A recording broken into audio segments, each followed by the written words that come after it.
E nesse episódio do Conversa de Cerca, a gente vai falar mais uma vez sobre comunicação, mas dessa vez de uma forma diferente.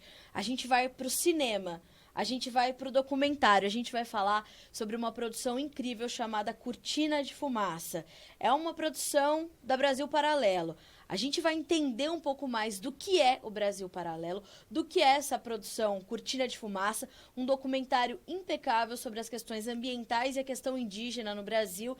E para essa conversa, não vou sozinha conversar com o Lucas Ferrugem, que é diretor desse documentário. Para isso, chamei meu parceiro, Erickson Cunha, que também é editor aqui do site Notícias Agrícolas, para a gente trazer o Lucas aqui para o outro lado da cerca e a gente entender melhor como aconteceu essa produção e como esta obra de arte, senhoras e senhores, Erickson Cunha, seja bem-vindo ao Conversa de Cerca, chegou até o YouTube de forma, inclusive, muito democrática, para democratizar justamente a verdade, os dados, informação responsável. Obrigada pela companhia, seja bem-vindo. Obrigado, Carla. Obrigado aí por me convidar aqui para o Conversa de Cerca.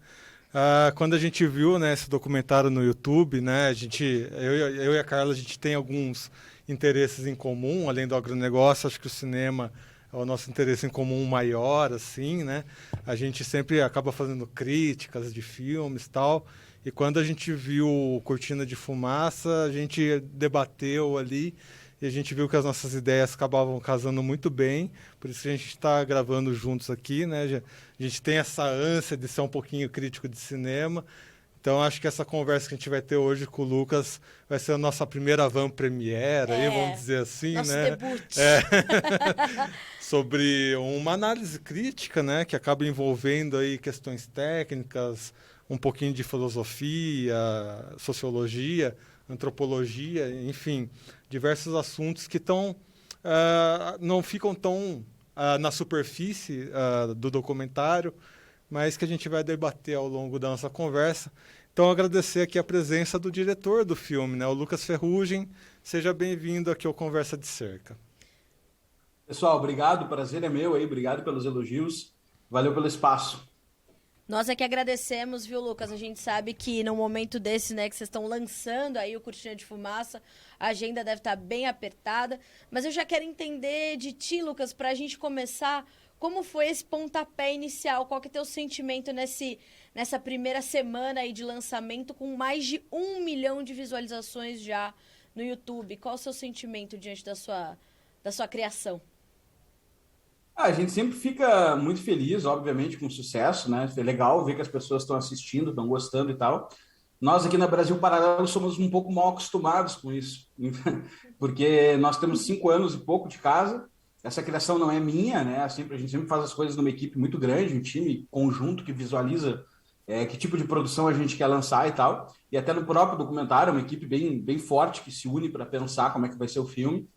E quando a gente começa a construir aquilo ali, a gente ficou mal acostumado, porque a Brasil Paralelo de lá para cá foi arrecadando um público que se fidelizou de certa forma, né? Acho que o diferencial da Brasil Paralelo para outras produtoras é que as pessoas normalmente se alinham com os nossos valores, né? Você não se alinha com os valores da Warner Brothers ou da Universal ou, sei lá, da DreamWorks. Você normalmente não lembra dessas empresas como uma empresa que representa valores que você gostaria de ver no mundo. E a diferença da Brasil Paralelo para outras produtoras é mais ou menos essa. A gente representa esses valores que os nossos clientes admiram e gostariam de ver mais propagados e tal, né? Então, é um orgulho, a gente sempre consegue uma boa visualização. Esse aí saiu um pouco acima da média. Normalmente a gente vai a 500, 600 mil visualizações nesse período. Nós estamos agora com 1 milhão e 200 e alguma coisa, então está realmente bastante legal o sucesso. Espero que esse filme chegue principalmente nas pessoas que podem tomar alguma atitude, né? Seja do ponto de vista empresarial ou político. Ainda sobre essa questão do relacionamento, né? Você citou aí outras produtoras e tal. O que eu vejo de diferencial na Brasil Paralelo, tanto é verdade nessa questão do relacionamento, que vocês disponibilizam muita parte dos seus conteúdos de forma gratuita no YouTube, né? Ou seja, toda essa questão de ter uma assinatura mensal ali da plataforma, em grande parte é um opcional de realmente quem gosta, de quem engaja na ideia de vocês. Como é que foi criada essa comunidade, né? Porque eu trabalhei muito tempo com audiovisual e uma questão muito grande que a gente tinha era exatamente essa. Como é que a gente produz conteúdo e como é que a gente cobra por esse conteúdo que a gente cria. E vocês deram esse opcional, tem o conteúdo gratuito no YouTube e tem aí a assinatura da comunidade, de quem quer engajar na comunidade Brasil Paralelo. Como é que vocês conseguiram achar esse fiel da balança aí? Então, isso foi um processo bastante orgânico. Quando a gente começou, a gente não sabia nem que a gente ia fazer documentário, nem que íamos vender assinatura, né? Então, foi um troço que nós fomos descobrindo no caminho. O que nós sabíamos é que nós queríamos levar esse conteúdo para o maior número de pessoas e queríamos fazer isso de forma independente. O que significa independente? Significa não receber dinheiro público, edital, fundo de investimento estatal, benefício tributário, essas coisas todas que o governo pode criar um vínculo com os produtores de conteúdo. Nosso motivo de se afastar disso não é meramente ideológico, sei lá, tudo bem pessoas que fazem isso, mas a gente entendia que a indústria cultural brasileira estava muito viciada em função desses financiamentos públicos e essas más práticas de mercado, né? Então a gente queria fazer diferente, até para ver se era possível, de fato, fazer diferente ou se nossas ideias estavam deslocadas. Felizmente era. E a segunda questão também é não depender de um grande empresário que financia tudo que você faz e tudo mais, né? Porque, eventualmente, a sua pauta pode conflitar com o que ele entende ser o adequado e aí você perde um pouco a independência. Então, a gente sempre soube que queria ter uma independência editorial. Isso foi uma premissa desde o começo. E queríamos levar...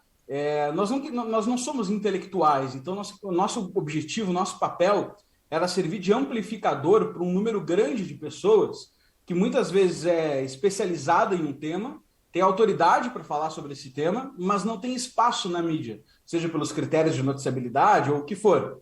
Então, nós queríamos dar didática, design e storytelling para essas pessoas. Nós sempre nos vimos como uma espécie de marqueteiro de boas ideias. E aí nós fomos lá gravar essas pessoas e tal, aprendemos para facilitar a mensagem que tinha que ser um documentário, conseguimos empreender isso também. E na hora de pagar a conta, o óbvio seria vender o filme, vender o documentário. Mas isso atrapalhava aquele nosso objetivo que eu comentei ali no começo, de levar para o maior número de pessoas. Isso tirava um pouco a força disso, né? Porque se você vai pagar para ver um filme, você está botando uma barreira hoje em dia na distribuição de conteúdo, né? Então, nosso desejo era colocar de graça no nosso site no YouTube. E aí, bom, como é que a gente paga as contas, né? Como é que fica de pé? Como é que gasta dinheiro com a equipe, com tudo isso e faz isso acontecer?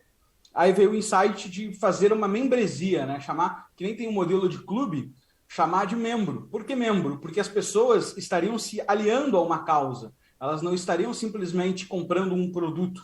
Elas estariam investindo no tipo de produção cultural que ela acredita ser fundamental para construir um Brasil mais próspero, mais livre, melhor, etc. E fomos muito bem recebidos com essa proposta de financiamento. E claro, para não transformar isso numa doação, a gente foi aprimorando a ideia de ser um produto. Então, no início, nós dávamos as entrevistas na íntegra, damos até hoje, mas no início era só isso, que são basicamente verdadeiras aulas, né? Cada entrevistado daqueles que você vê no doc, às vezes fala 2, 3 horas conosco, são aulas muito, muito grandes mesmo.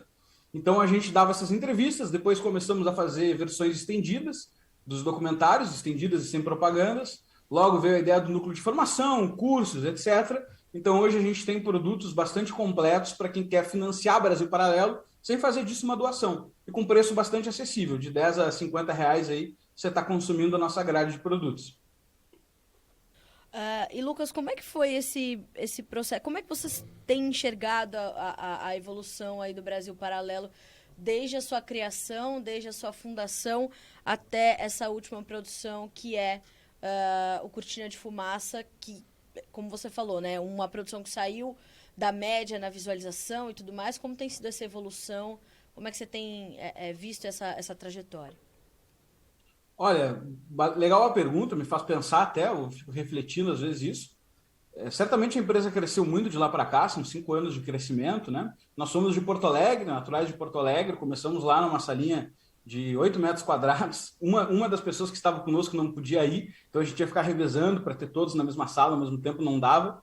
Então foi um começo bastante laborioso, assim. Não foi muito satisfatório, mas foi legal, foi uma empreitada bacana. Então cresceu, né? Hoje tem mais de 100 funcionários, a gente abre faturamento, tem o deck para os membros, quem é membro recebe, né, o deck de informações e tal, prestando conta de tudo. Então a empresa realmente cresceu, tem 2 andares na Paulista, etc. O crescimento do business empresarial ele é evidente e exigiu muita maturidade, exigiu que a gente aprendesse a fazer um pouco coisa que a gente não fazia, através de aconselhamento, de profissionais melhores do que nós, que foram encontrando a Brasil Paralelo e querendo se unir a essa missão e tal. Então a gente foi aprendendo através da construção de times bons e através de bons aconselhamentos de pessoas que já trilharam trajetórias empreendedoras e tal, como e equilibrando essa máquina empresarial. Mas do lado do conteúdo, que teve que acompanhar esse crescimento também, eu acho que a gente teve alguns saltos. O primeiro a gente começou com o Congresso Brasil Paralelo, que era extremamente focado numa questão política. E tinha um motivo de ser. Nós estávamos no pós-impeachment da Dilma. Nós começamos a produzir esse conteúdo durante o processo de impeachment da Dilma. O Brasil, como você se lembra, estava bastante eufórico naquela época, né? Manifestações nas ruas, as pessoas querendo saber a verdade, alguns achando que tirar a Dilma era a solução para os problemas do país, outros um pouco mais céticos, alguns, o pessoal da Lava Jato muito em alta e tal. Então era uma demanda pública a discussão política ser sofisticada. Nós começamos então com esse prisma político, sempre apartidário, sempre sem escolher partido, sem escolher lado, sem escolher ideologia nem nada, mas com uma visão política, e fazendo parte de uma espécie de Big Bang de direita que aconteceu em 2015, né? Porque existia 2, 3 pessoas que se identificavam de direita, e hoje tem tanta gente que se identifica de direita que a gente não se sente nem mais confortável de dizer, olha, eu sou de direita. Por quê? Isso é um bom sinal. Isso é um sinal de que a coisa cresceu tanto que hoje a gente tem tanta gente nesse negócio que tu fica, não, mas eu não sou igual aquele cara lá, eu tenho umas ideias um pouco diferentes e tal. Então isso foi um boom que deu nesse começo.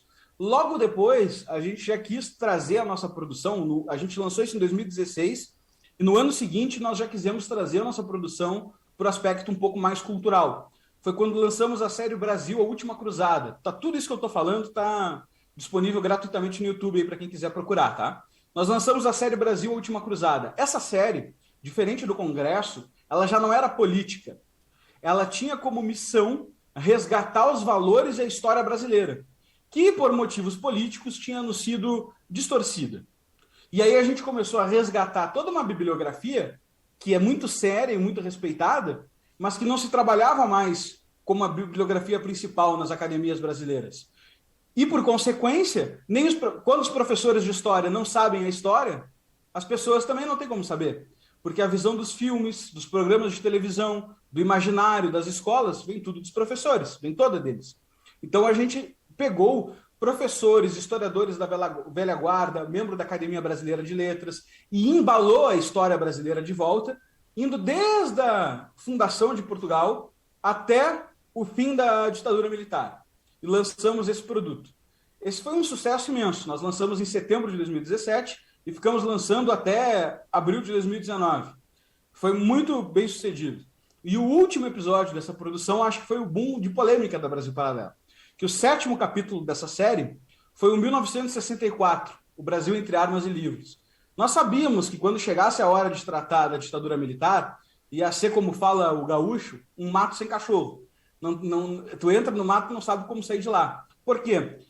Porque o Brasil fazia parte da Guerra Fria naquela época, e toda a historiografia da época da Guerra Fria é um pouco publicitária, seja para lá, seja para cá, seja para os Estados Unidos ou seja para a União Soviética, seja para a esquerda, seja para a direita.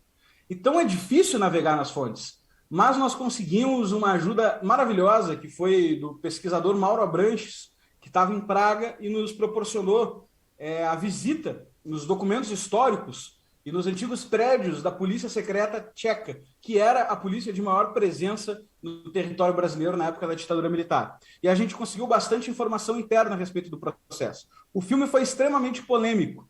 E, claro, como essa visão desde sempre tinha sido trabalhada como uma visão de existia um grupo de pessoas querendo democracia e eles foram oprimidos sanguinariamente por um governo tirânico. Essa era a versão tradicional. Quando nós aparecemos com uma outra versão, as pessoas acharam que a nossa outra versão era não, esses tirânicos eram bonzinhos e esses caras que queriam a democracia eram os tirânicos. Só que não foi isso que nós fizemos. O que nós fizemos foi demonstrar que o Brasil se encontrava num cenário de Guerra Fria e que nenhum dos dois lados ambicionava a democracia.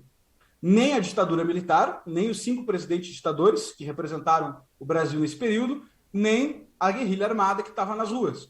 E essa visão ela foi, na minha opinião, uma forma de tirar uma poeira em cima de um assunto que estava ideológico há décadas.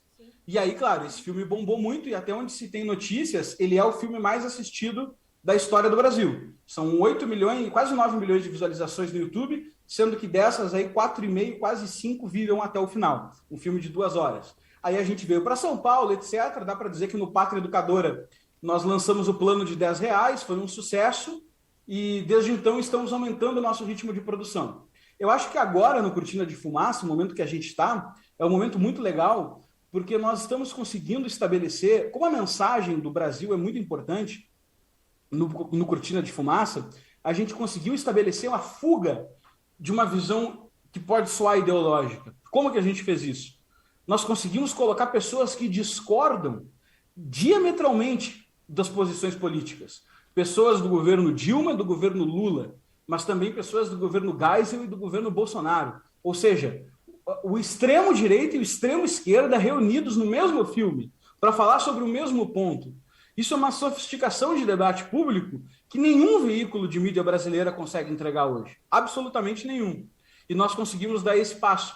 Então a gente tem lá o autor do Código Florestal Brasileiro, Aldo Rebelo, ex-membro do Partido Comunista Brasileiro, e uma pessoa extremamente alinhada à esquerda, participando de forma quase protagonista de um filme, onde ao lado dele, quem divide a tela é o Alisson Paulinelli, ministro da Agricultura do governo Geisel, indicado ao Prêmio Nobel da Paz pelo trabalho tecnológico que fez um Cerrado brasileiro.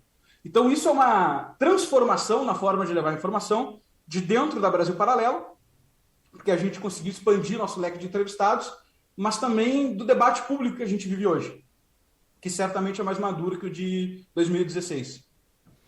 Eu gostaria de fazer 2 rápidos comentários com relação à sua fala, Lucas. O primeiro é que nós aqui do Notícias Agrícolas acreditamos muito nessa questão da independência da comunicação. Sem dúvida. A nossa filosofia aqui no site é exatamente a mesma. Tanto que quando o Renatinho é um amigo oculto que está aqui no nosso debate. O Renatinho ele participou do Tempo e Dinheiro com o João Batista. Quem acompanha aqui o site conhece muito bem a figura do Renato Dias, que acompanhava ali os bastidores da política e agora ele está colaborando com a Brasil Paralelo. Foi ele que nos aproximou aí com o Lucas. Então, primeiro que eu gostaria de dizer exatamente isso. Nós acreditamos muito na questão da independência e nos identificamos muito com essa proposta da Brasil Paralelo. Esse é o primeiro comentário.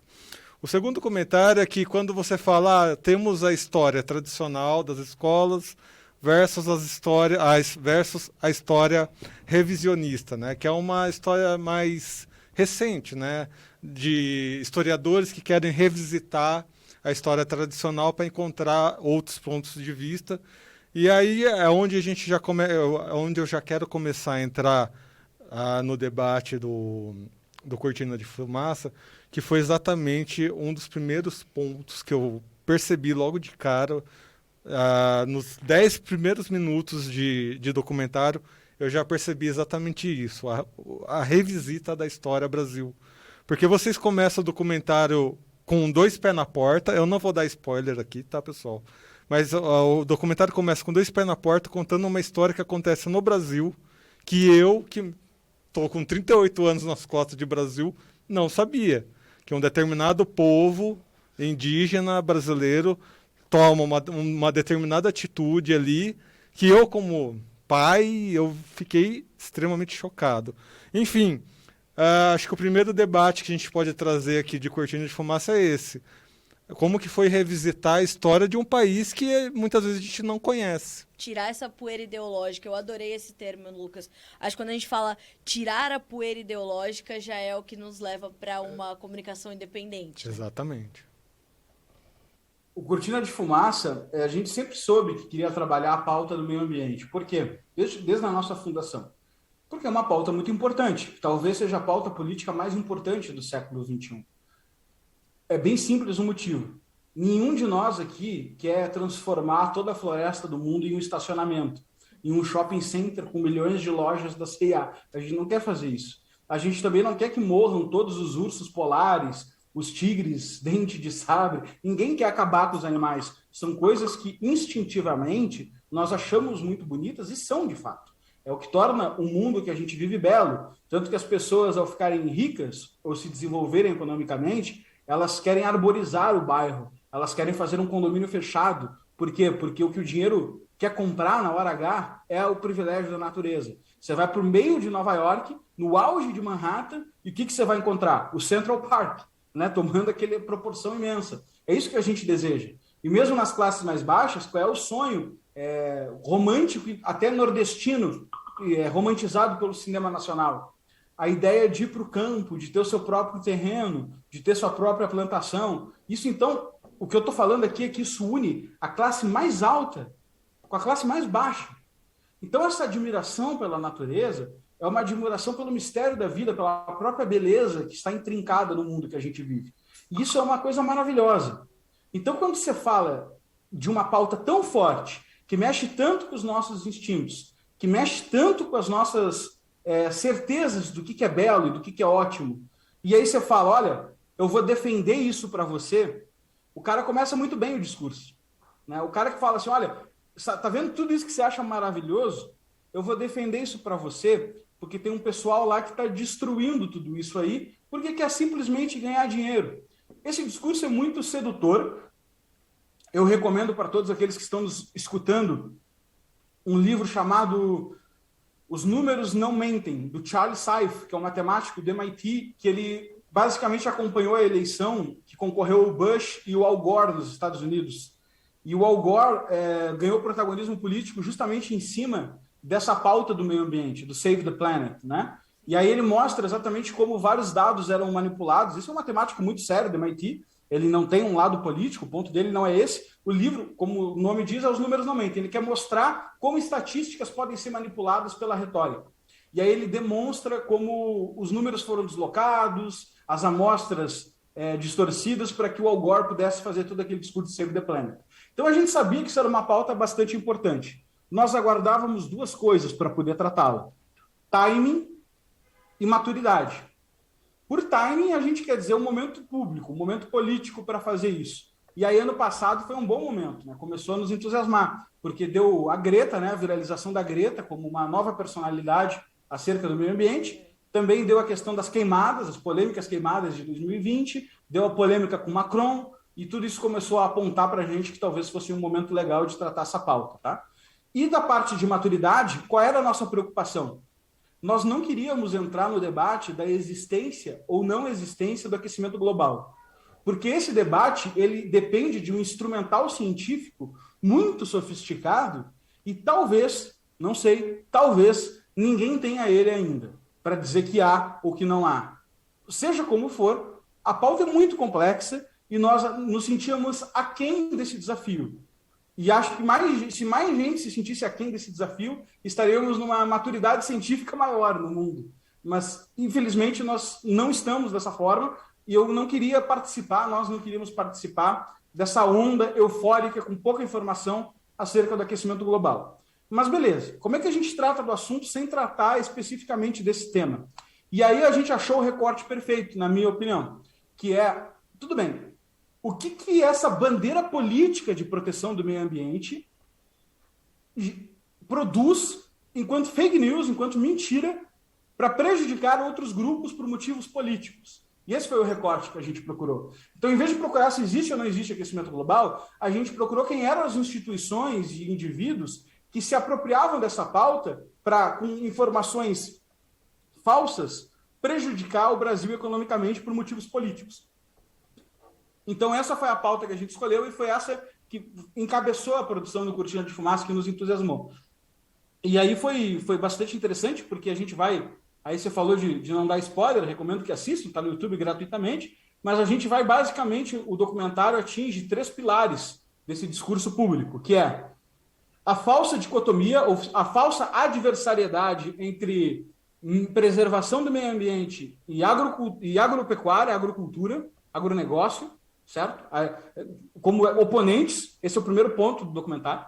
Segundo ponto é a falsa proteção das populações indígenas como argumento para o avanço das políticas de, aspas, proteção ao meio ambiente brasileiras. E o terceiro argumento é em relação ao desmatamento severo que acusam o Brasil de sofrer. Já adianto aqui como spoiler, os três, ao menos da forma que são apresentados no debate público, são mentiras. Não fazem nenhum sentido. E não fazem porque eu não quero, ou porque eu acordei e falei, nossa, hoje eu sou tão de direita que eu vou discordar de todo mundo que acha que está acontecendo uma pauta ambientalista. Não, não tem nada a ver. A gente fez uma pesquisa séria, repito, ministros do governo Lula, do governo Dilma, ex-presidente e cofundador do Greenpeace, ministro do governo Geisel, ministro do governo Bolsonaro, especialistas, empresários, jornalistas, todos eles reunidos e mais uma bibliografia muito ampla consultada. Então, isso nos levou a ter certeza de que existe um núcleo em comum de pensamento, inclusive entre a direita e entre a esquerda, que aproxima Lula e Bolsonaro do mesmo discurso, de tão perigosa e sinistra que é essa situação. E esse é um ponto de maturidade filosófica de um debate democrático. Quando você tem a esquerda e a direita concordando de algo, concordando com esse algo, é porque a pauta está tão madura que só a corrupção e a ineficiência faz com que a gente não tome atitude. E eu acho que acredito que todos os pontos que a gente denuncia no Cortina de Fumaça estejam nesse grau de maturidade. É tão sério que todos os agentes políticos sérios envolvidos, sejam o espectro ideológico que forem, concordam com a pauta, e o que impede a ação é a corrupção, a desinformação e a bandeira política, a propaganda. Então, nosso objetivo era acabar com a propaganda. Agora esperamos que outros agentes, que podem influenciar outras frentes, usem essas informações para enfrentar a corrupção e enfrentar a desinformação. E esse equilíbrio, que é fruto dessa maturidade do debate, né, Lucas, ela está muito ligada ao próprio equilíbrio que se deu na legislação ambiental brasileira, que é o Código Florestal, de autoria e relatoria do Aldo Rebelo, que é um grande, como você falou, né? Ele acaba quase que vestindo um papel de protagonista do filme, porque de fato foi o protagonista durante todo o processo de criação e discussão dessa legislação, que é, também de acordo com uma das entrevistadas de vocês, que é a doutora Samantha Pineda, que é justamente o fato dessa legislação não atender e não agradar 100% nem ambientalistas e tampouco produtores rurais, na sua totalidade, que mostra o seu equilíbrio e mostra a sua eficiência. Então, quer dizer, quanto mais a gente trabalha para essa maturidade do debate, esse equilíbrio entre as coisas, melhor a gente caminha, né? Pessoal, o Brasil, a gente tem que sair com uma informação bem clara na cabeça, tá? A gente pode discutir legislação ambiental, a gente pode discutir o que for, mas o Brasil é o país que mais preserva a natureza no planeta Terra. Essa informação a gente não pode deixar escapar nunca. Seja numa discussão de jornal, numa conversa de bar, numa mesa de família, essa informação não pode faltar. Nós somos o maior exportador agropecuário líquido do mundo, nós somos o que mais preserva a natureza no mundo, por lei, o que mais preserva por lei, o que mais preserva de fato, somos o que mais preserva no mundo, somos o país com maior percentual de áreas nativas, ou seja, jamais tocadas, do planeta, proporcionalmente ou em números absolutos. Ou seja, não tem, assim, isso não pode ter discussão. A gente não pode esquecer essas informações. A gente não pode esquecer que enquanto a gente tem 90% da Amazônia intocada, 66% do Brasil intocado, toda a produção pecuária do Brasil fica em 9%, a Europa tem 1% preservado. Não pode esquecer isso, tá? Se perder a totalidade das coisas da cabeça, a gente perde a discussão pública. Então, tudo bem, tem várias informações, a gente tem que lembrar de várias coisas, é importante, mas não pode esquecer a principal. Nós somos o país que mais preserva no mundo, o maior exportador agropecuário líquido do mundo, ou seja, o Brasil depende do Brasil, o mundo depende do Brasil para comer, e nós somos exemplo na hora de preservar a natureza. Não é à toa que o mundo inteiro vem para cá fazendo... Entra nos hotéis da Amazônia e olha que língua, que idiomas estão disponíveis lá. Inglês, francês, alemão, porque o mundo inteiro vem fazer turismo nas nossas florestas nativas, nas nossas florestas tropicais, nos nossos biomas. Então, a gente é um exemplo de preservação. Isso não é um discurso meramente nacionalista, é um levantamento matemático. Então, isso não pode esquecer. Então, a gente, às vezes, discute como se estivesse acontecendo uma hecatombe mundial e o Brasil fosse o vilão, o antagonista dessa hecatombe. De maneira nenhuma. Isso é mentira, isso é fake news brabíssima. A gente anda tanto numa corda bamba. Você citou uma palavrinha aí, né? E foi uma das coisas que eu acabei pescando na profundidade do Cortina de Fumaça, que é essa palavra propaganda, né? Aí eu quero revisitar aqui um pouquinho qual que é o propósito da comunicação. O propósito do jornalismo é o quê? Trazer a notícia da forma mais nua e crua possível. O propósito da publicidade é tentar vender alguma coisa para alguém. Qual que é o propósito da propaganda? É trazer um viés através de um discurso. Por isso que a propaganda ela é muito comum usada na política, tanto que chama propaganda eleitoral, em discurso de guerra. Aí a Rússia usou muita propaganda, os nazistas usaram muita propaganda, os Estados Unidos usam muita propaganda, desde a Segunda Guerra Mundial até hoje. Aliás, os Estados Unidos é o mestre maior da propaganda. E o que eu vi, o que eu notei, né, nessa corda bamba, é que a questão ambiental virou uma propaganda. E a propaganda não é natural de questões ambientais, né? Tanto que vocês chegaram a entrevistar, né, o fundador lá do Greenpeace, e ele explica muito bem isso. O Greenpeace não nasceu como uma propaganda, virou propaganda. Como é que você vê a função da propaganda na questão ambiental, que não é parte dessa natureza da defesa ambiental ser propaganda, mas virou, né, absorveu um discurso ali? O que acontece? Tem até uma produção nossa que eu recomendo quem é interessado assistir, que é o segundo episódio de uma trilogia chamada Fim das Nações, que falava basicamente do contexto americano das eleições e tal. Mas a indústria os caras chamam isso de comunicação de massa, que surgiu basicamente no século XX. Antes do século XX você tinha jornal e tal, tinha informação, óbvio, mas você tinha um baixo nível de alfabetização e um baixo nível de acesso à informação. No século XX você tem primeiro o boom do rádio, no começo, e logo depois o boom da televisão, né? E por fim o boom da internet no final. Mas só para ter noção de como a comunicação passou por uma revolução em apenas 100 anos, né? Considerando a história longa do homem, foram 100 anos bastante especiais nesse sentido.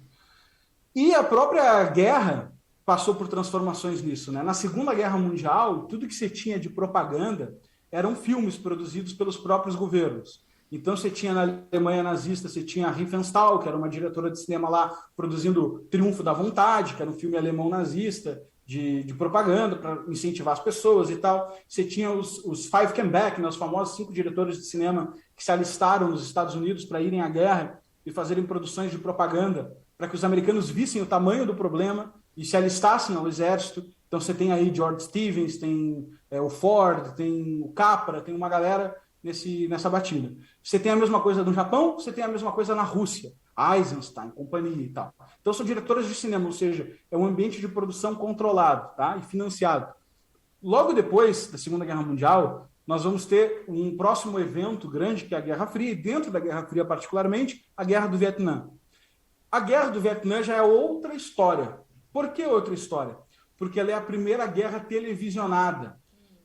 De 45 para 60, para o final da década de 60, a grande transformação que a gente tem é basicamente sai o controle da produção da informação e entra as grandes empresas de mídia, enviando jornalistas para campos de batalha. E claro, uma imagem ela pode ser extremamente fiel ao que está acontecendo, ela pode ser muito aquém do que está acontecendo, ou ela pode ser extremamente sensacionalista com o que está acontecendo. Dependendo de como eu enquadrar, qual narrativa jogar em cima, eu consigo construir um sentimento diferente.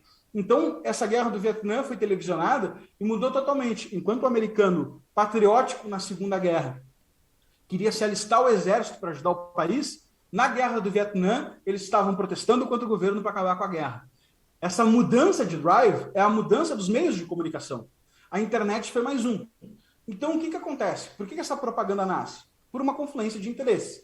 Primeiro, as indústrias de mídia têm um interesse econômico, de simplesmente faturar, com clique, com visualização, com fotos, com vídeos, com faturar, tá? Segundo, elas têm uma linha editorial. Essa linha editorial, ela pode ser consciente ou inconsciente, certo? Então, ela pode ser consciente, simplesmente o dono da empresa, assim como somos aqui no Brasil Paralelo, tem uma cosmovisão e quer ajudar a promover essa cosmovisão. Claro que sempre a favor da verdade, mas ele pode ter essa linha editorial, os valores que pautam o conteúdo, ou pode ser inconsciente. Ele não tem essa intenção, ele só quer ganhar dinheiro, fazer um bom trabalho e tal, mas ele acaba trabalhando com aqueles valores que são dados pela cultura.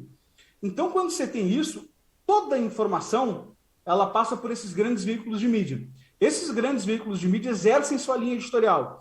Ao exercer sua linha editorial, existe uma coisa chamada critérios de noticiabilidade, que são os critérios que selecionam qual notícia vai para a capa, qual vai para o fundo do jornal e qual nem entra em circulação. E aí, claro, nessa hora é impossível dizer que o jornal é neutro. É impossível, é 100% impossível. Porque a partir do momento que você tem que escolher o que noticiar na realidade, o que acontece e o que você vai noticiar, você já começou a usar a sua visão de mundo para escolher. Né? Isso não quer dizer que o cara vai ser de direita ou de esquerda, só quer dizer que a neutralidade é um axioma falso. Então ele começa a trabalhar dessa forma. A internet nos deu uma resgatada, de certa forma, porque aqui que a gente aconteceu? A gente tinha esses meia dúzia de players filtrando a comunicação e a internet agora começa a produzir informação de forma descentralizada, seja através de indivíduos, seja de pequenas empresas, seja do cara que estava lá e filmou, etc, etc, tudo isso que você já sabe. Então a gente está num momento que ainda ninguém sabe como é que eu vou te dizer, assim, ninguém sabe qual é a administração social mais eficiente para conseguir lidar com esses meios de comunicação. Essa é uma polêmica dos tempos de hoje. E a propaganda, ela nasce justamente para agregar indivíduos.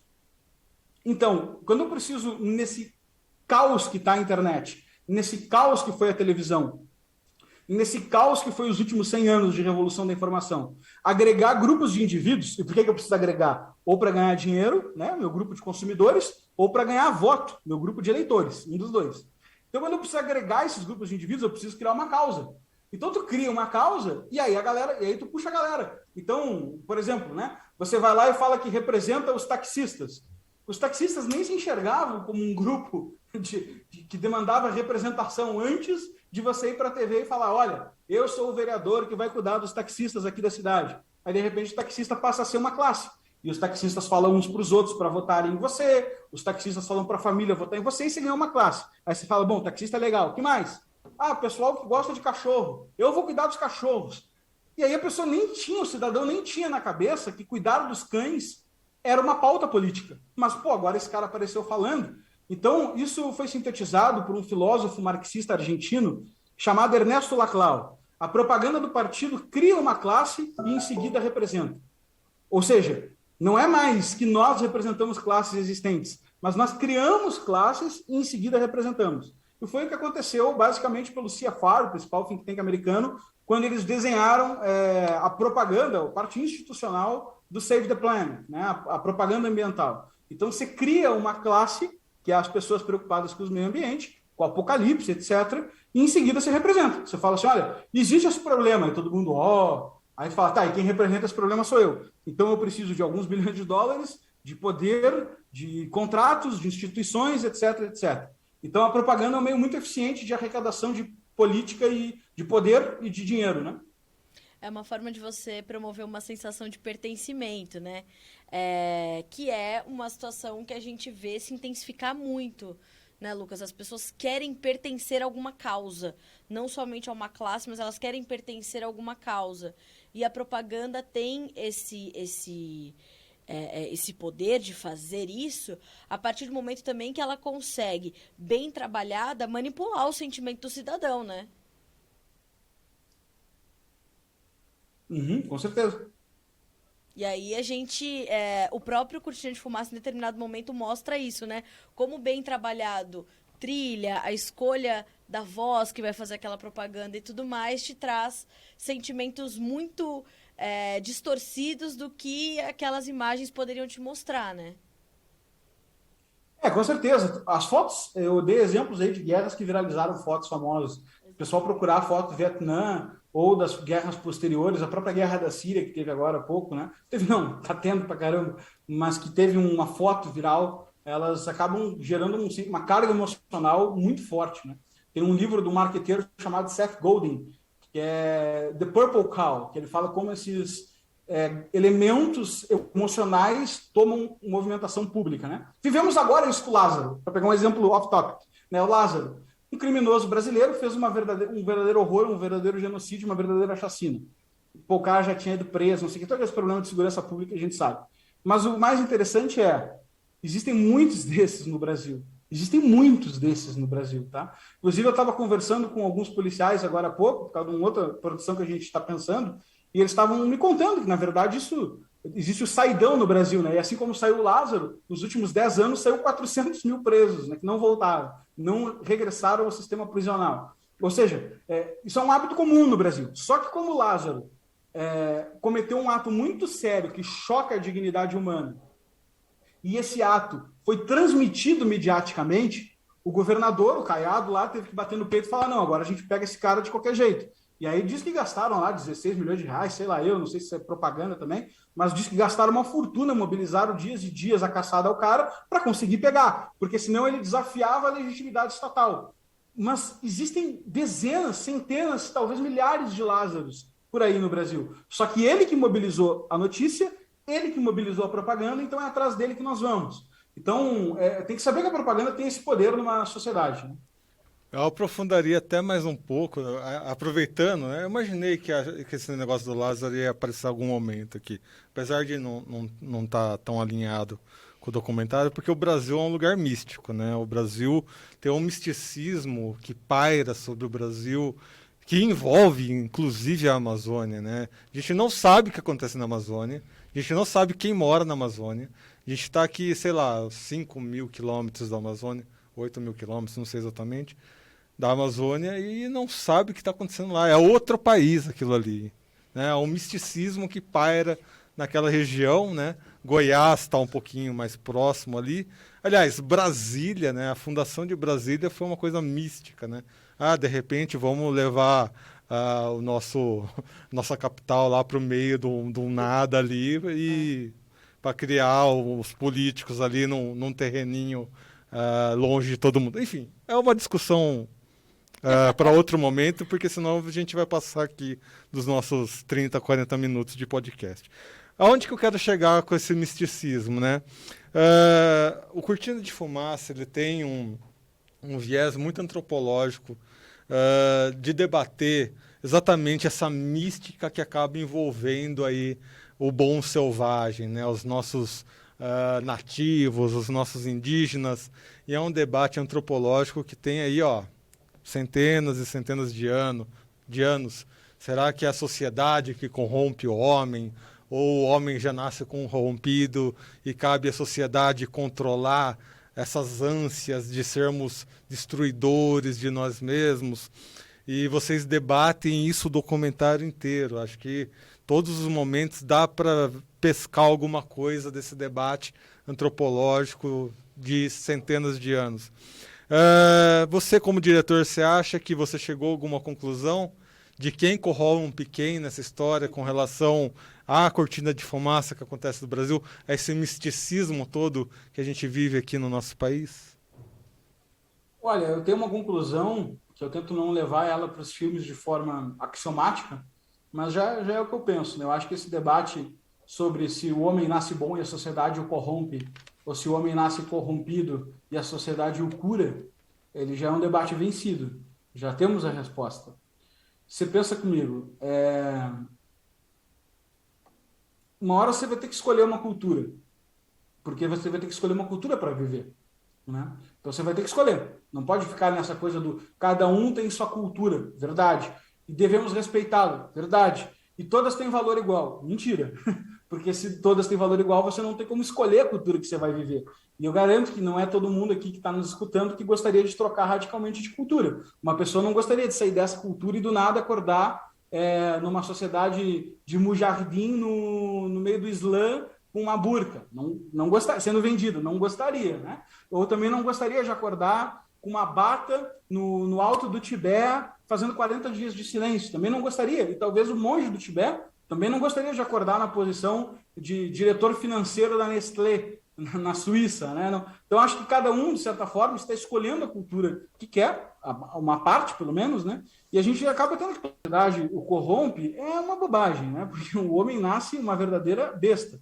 Porque a gente nasce cometendo homicídio, a gente nasce de forma poligâmica, sem nada, morrendo com 25 anos, sem ter nome, sem ter alfabeto, sem transmitir cultura, sem saber onde a gente vive, sem saber onde a gente está, sem saber para onde a gente vai. Então, é um horror o estado de natureza do homem, tá? Inclusive, ninguém gosta de estado de natureza do homem. Essa romantização europeia, à la Herzog, de que a gente vai para o meio da selva, e a selva, não sei o quê. Cara, não é assim. Tu vai para o meio da selva, o turismo na Amazônia é todo controlado, porque se você der uma rateada, vem um bichinho desse tamanho, morde seu pescoço, você cai morto. Então, o Jordan Peterson abre o livro 12 Regras para a Vida com um texto dizendo que não existe nada pior que a natureza, né? Que todos tentam fugir da natureza o tempo inteiro, sejam fazendo queimadas para poder ver o horizonte, construindo civilizações. A história do homem é a fuga da natureza. Estamos no meio das megalópolis, das metrópoles. Se você pegar um avião e voar, você vai ver que existem cidades pequenininhas e no resto mar. Cidade, mar. Cidade, mato. Ninguém vive no mato. Só quem planta no mato vive no mato. Então, não é uma coisa tipo tão romântica quando a gente acha. Ter uma chácara é legal, fazer uma trilha é legal, ir para a praia é legal, mas viver no meio da selva é detestável. Nem os índios gostam. Então, quando a gente fala, olha, vamos proteger a cultura indígena, eles são os bonzinhos e tal. Nós já questionamos isso de várias formas, tá? Mas dizer que os índios são os bonzinhos é a mesma coisa que dizer que nós somos bonzinhos. E isso é extremamente arrogante, porque nós não somos bons. Nós temos que, através da cultura, nos lapidarmos, nos melhorarmos, para conseguir tirar um pouco da carga extrema de vícios, defeitos, desvios de caráter, de espírito, de moral que o ser humano tem. Né? Isso é uma coisa óbvia. Isso é educar, né? Ex ducere, é tirar para fora. É isso que é a educação. Desde a Grécia os caras entendem assim. Então, quando você vai lá proteger o indígena, é a mesma coisa. Pensa comigo esse exemplo. Você está aqui e aí começou a internet final dos anos 80, final dos anos 90, começa a internet e você está aqui no Brasil e aí vem um cara e fala assim, olha só, não é da cultura brasileira ter internet. Ué, como assim? Não, nada a ver. O Brasil se desenvolveu sem internet. O Brasil é o país da Tropicália, é a Pindorama, não vamos deixar a internet acontecer aqui para nós. Então vamos proteger a cultura brasileira e não vamos deixar a internet entrar. Imagina se algum ditador tivesse tomado essa decisão no final dos anos 90, a precariedade de desenvolvimento e progresso que o Brasil ia ter culturalmente, tecnologicamente e economicamente de 90 para 2020. Seriam 30 anos de um prejuízo incalculável. Nós estaríamos estacionados no tempo. A nossa história teria sido completamente diferente.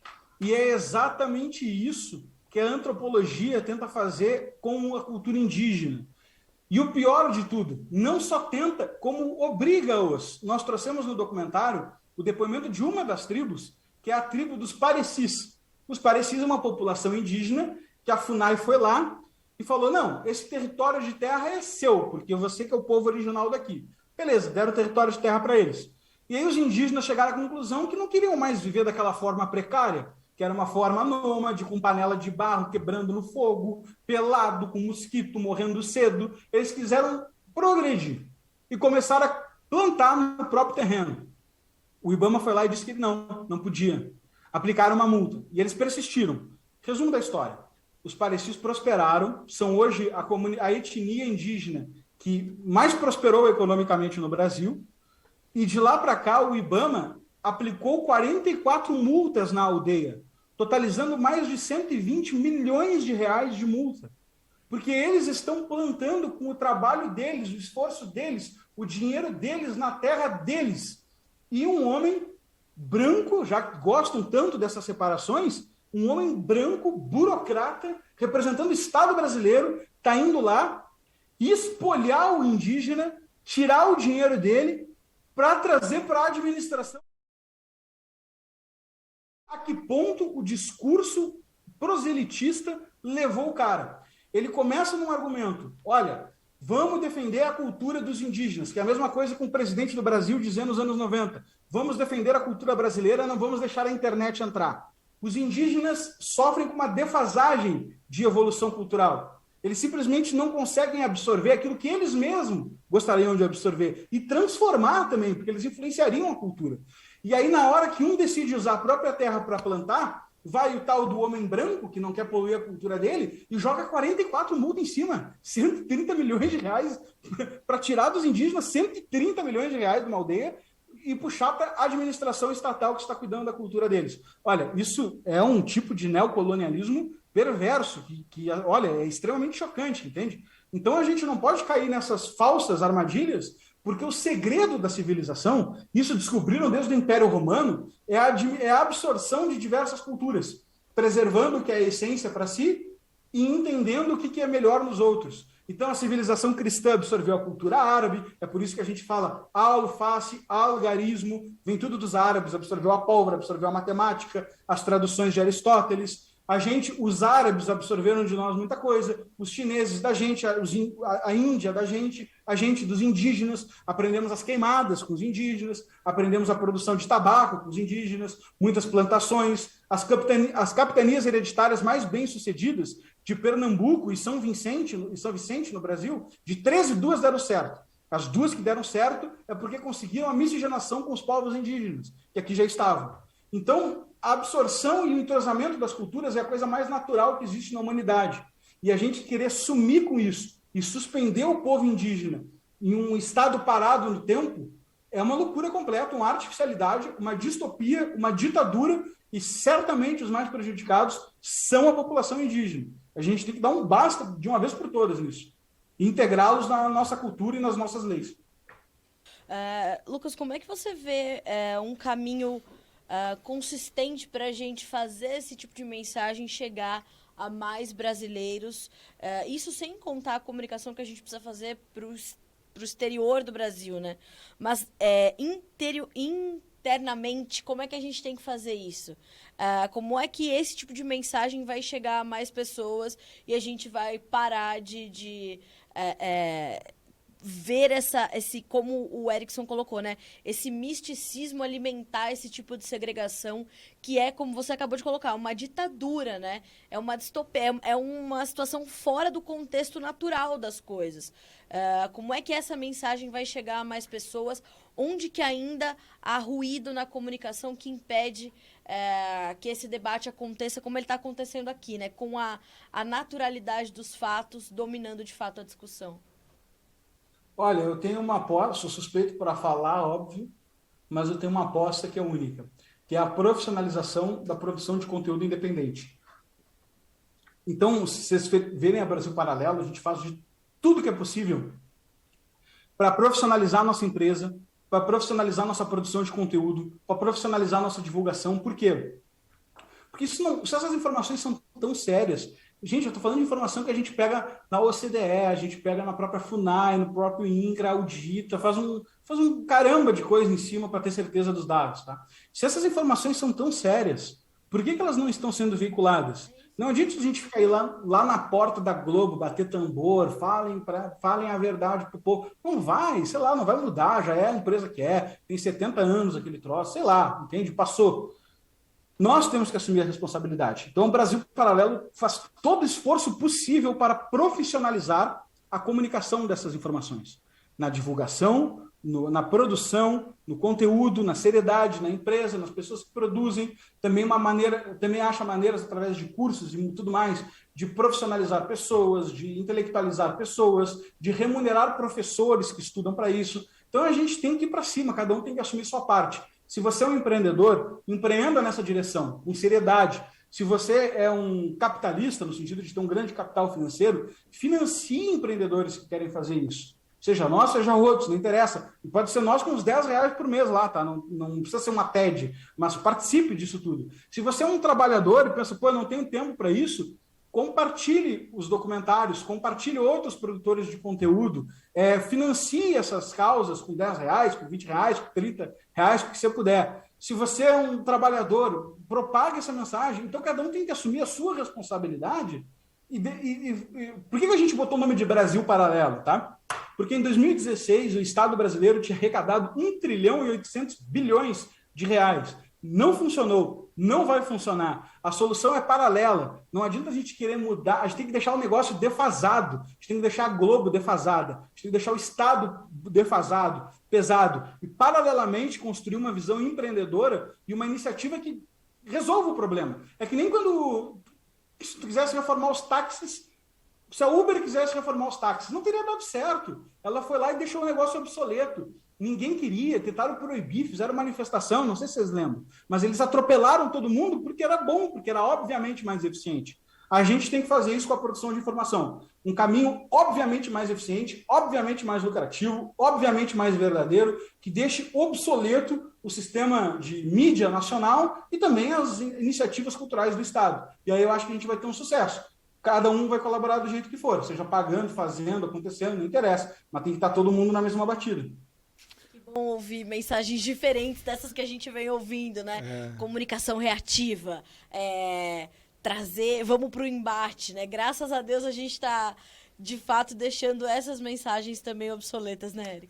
Eu estou muito feliz de ter trazido o Lucas aqui, né? Por todo esse trabalho que ele teve aí no Brasil Paralelo, toda a ajuda do Renatinho, tal, né? Nosso amigo aqui de Notícias Agrícolas. Eu estou feliz por 2 motivos, né? Trazendo a última contribuição aqui para o podcast. Eu vi um documentário não, uma entrevista de bastidor do Cortina de Fumaça, que o próprio Lucas, ele faz um pronunciamento falando, nunca fui convidado para uma análise crítica em uma grande mídia. Bom, Lucas, o Notícias Agrícolas, a gente é o maior site, o maior portal de agronegócio da América Latina, quiçá do mundo, nesse formato que a gente tem. Então, você já está aqui carimbadinho numa grande mídia, né, independente, né, já de acordo com os ideais aí da Brasil Paralelo. Então, fogos de artifício.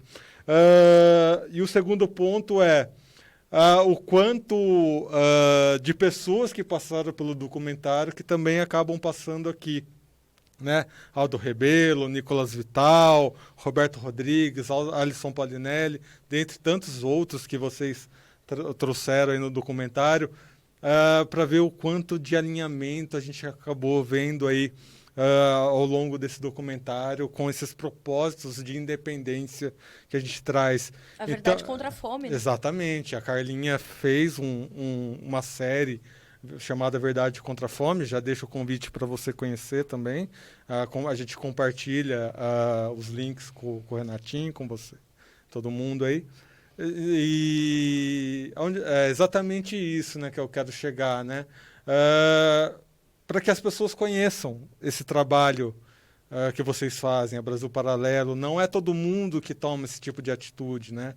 De fazer um trabalho audiovisual. Documentário dá trabalho, não é só 2 horas de trabalho, são meses de trabalho. Meses antes, durante e depois, né, da pós-produção. Então é isso, pessoal. Esse negócio de R$10, tal, né, parece uma passada... as pessoas podem ter essa impressão, é uma passada de chapéu. Não é. Isso daí é reconhecimento de uma independência. A gente tanto fala, né, queremos o Brasil do futuro, mas a gente nunca traz ideias novas para, né, como é que a gente faz uma mudança se a gente vai fazer sempre as mesmas coisas. Isso é coisa de doido, né? Querer mudar as coisas, mas sempre fazer o mesmo. Acho que a última mensagem que eu quero deixar é exatamente essa. Fazer o diferente, pensar o diferente. Estou muito feliz, Lucas, de você estar aqui com a gente hoje. Parabéns pelo seu trabalho.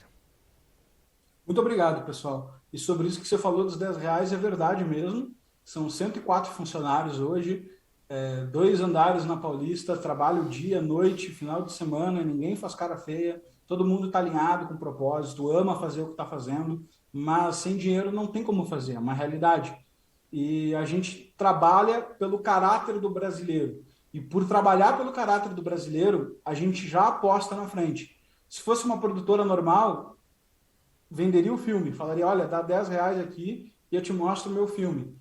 Nós confiamos que na nossa audiência, quando a pessoa que tem os nossos valores assistiu o que a gente fez gratuitamente, ela vai se juntar a nós. Então, estamos apostando na frente. Você primeiro vê o filme, primeiro você vê se você concorda, primeiro você vê se tem a ver contigo. E depois você decide por participar da Brasil Paralelo, sendo membro, financiando, tendo acesso às entrevistas, aos outros filmes, aos cursos, etc. Então, convido todos aí a conhecerem o nosso trabalho gratuitamente no YouTube e aqueles que já conhecem a se alistarem a Brasil Paralelo, vindo para o lado de cada mesa e sendo um membro da nossa iniciativa. Bom, obrigada, Lucas. A minha mensagem final é dizer para ti que eu tô extremamente grata por ter no Brasil, num Brasil extremamente polarizado como esse que a gente está vendo agora, uma iniciativa que, né, como você falou, já dura 5 anos aí de muita peleja, né? Só quem trabalha com comunicação independente e quem faz uma comunicação disposta de fato educar e formar o caráter do brasileiro sabe do que você está falando. Então não é um processo fácil, e continuar acreditando nessa transição é realmente louvável, assim. Então, parabéns pela tua trajetória, pela trajetória do Brasil Paralelo. Mande as nossas congratulações a ao seu time, a toda a sua equipe, porque de fato vocês elevaram o padrão da comunicação no Brasil, né? É uma forma de comunicar que há muito tempo não se via nesse país. Então, trabalhar pelo caráter do brasileiro talvez seja a maior missão de vocês realmente. Obrigada por aceitar o nosso convite, por dividir conosco esses propósitos que vão muito além do Cortina de Fumaça, que vão muito além do Brasil Paralelo, né? Que tem um propósito muito maior. Então, obrigada por estar conosco, como eu falei, né? Elevar o nível da comunicação nesse país, que era o que a gente já precisava há anos e anos, viu? A gente está realmente muito contente de ter você conosco e a gente espera que a gente possa continuar divulgando e trabalhando ao lado de vocês para levar mais adiante ainda essas mensagens todas dessa produtora, que é realmente exemplo do que a gente precisa ver daqui para frente.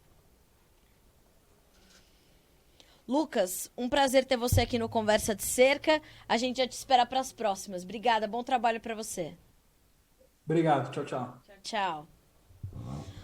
Bom, senhoras e senhores, conversa de altíssimo nível neste episódio do Conversa de Cerca, o podcast de Notícias Agrícolas. Conosco, então, Lucas Ferrugem, diretor do documentário Cortina de Fumaça, da produtora Brasil Paralelo. Se você não assistiu ainda, assista, porque ele está na íntegra e gratuito no YouTube. E mais do que isso, como bem disse o Lucas, gostou dessa produção, quer conhecer outras? Muitas delas também estão integralmente e gratuitamente no YouTube, e você pode ser membro do Brasil Paralelo, ajudando a financiar a comunicação independente nesse país, que, assim como Notícias Agrícolas, tem o objetivo, de fato, de disseminar a verdade e, como muito bem colocou o Lucas, trabalhar pelo caráter do cidadão brasileiro. A gente fica por aqui, eu e Erickson Cunha, desta vez, senhoras e senhores, acompanhada aqui no Conversa de Cerca. A gente volta a se encontrar no próximo episódio. Até lá!